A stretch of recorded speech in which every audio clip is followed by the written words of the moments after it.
Get breaking news alerts and special reports. The news and stories that matter, delivered weekday mornings.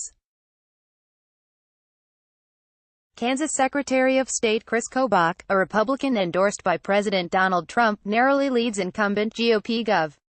Jeff Colyer by just 191 votes in Tuesday's gubernatorial primary.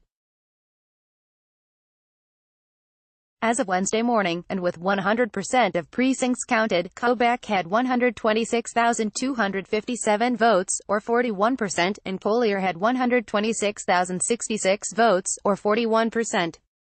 The tight results, however, do not include provisional ballots or mail-in ballots that were postmarked Tuesday.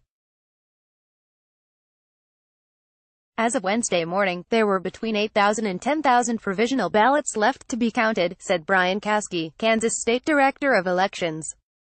Caskey said those ballots wouldn't be counted until Monday, at the earliest, when county officials begin meeting to certify election results. Caskey said it wasn't yet clear how many mail-in ballots there were that were postmarked Tuesday. There is no automatic recount rule in Kansas. Rather, any candidate can request a recount in any one county, in any number of counties, or statewide, as long as their campaign puts up a bond to cover the cost. As Kansas Secretary of State, a position that oversees elections in the state, Kobach would be in charge of any recount effort, unless he recused himself.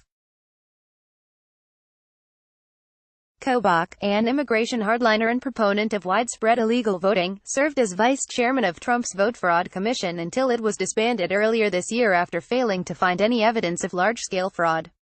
Trump endorsed Kobach in a tweet on Monday, calling him a fantastic guy who loves his state and our country, and is strong on crime, border.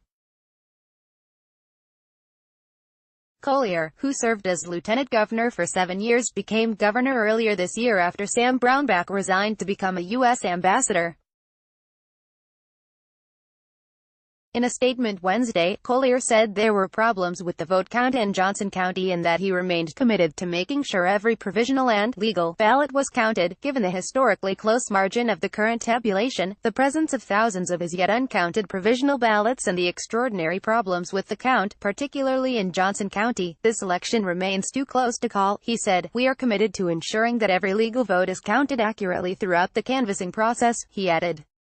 The Democrats also had a crowded primary, with 5 candidates, although Kansas is a red state that Trump won in 2016 with 56% of the vote. Kobach has advised the president on immigration and election issues in the past and was an early supporter of the president's campaign. Representative John Whitmer, R. Wichita, talks on the phone while viewing election results during Kobach's primary election watch party on Tuesday. Chris Neal, the Topeka Capital Journal via AP, is the leader of the Vote Fraud Commission. His efforts ignited fierce backlash from both parties and never presented any evidence to support the president's claim that widespread illegal voting occurred during the 2016 election. Kobach's views on immigration, voter ID requirements and unsubstantiated claims about illegal voting have repeatedly drawn the ire of civil liberty groups, such as the ACLU, and liberal lawmakers. He previously held a local Kansas City Council seat and had failed in previous bids for a state Senate seat and congressional. Kobach, who has called himself the ACLU's worst nightmare, ramped up anti-fraud efforts when he became Secretary of State in 2010, becoming deputized in 2015 to prosecute alleged voter fraud. But he has had 9 convictions, a point critics say is evidence of Kobach overstating the extent of fraud. He once said that undocumented immigrants would self-deport once government benefits dry up. He also helped craft a policy shortly after 9/11 that required men from 24 Muslim-majority countries and North Korea to report to U.S.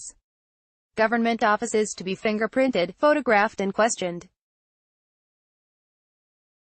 Subsequently, 83,000 did and the government moved to deport 13,740. During the race, Colyer attacked Kobach's record on abortion by pointing to a 2000 local newspaper questionnaire, in which Kobach described his views on abortion as pro-choice when he ran for state senate, according to the Kansas City Star. Kobach later said he had never been pro-choice, the paper reported. Colyer also criticized Kobach for his recent court defeat in trying to defend Kansas' proof of citizenship voter law.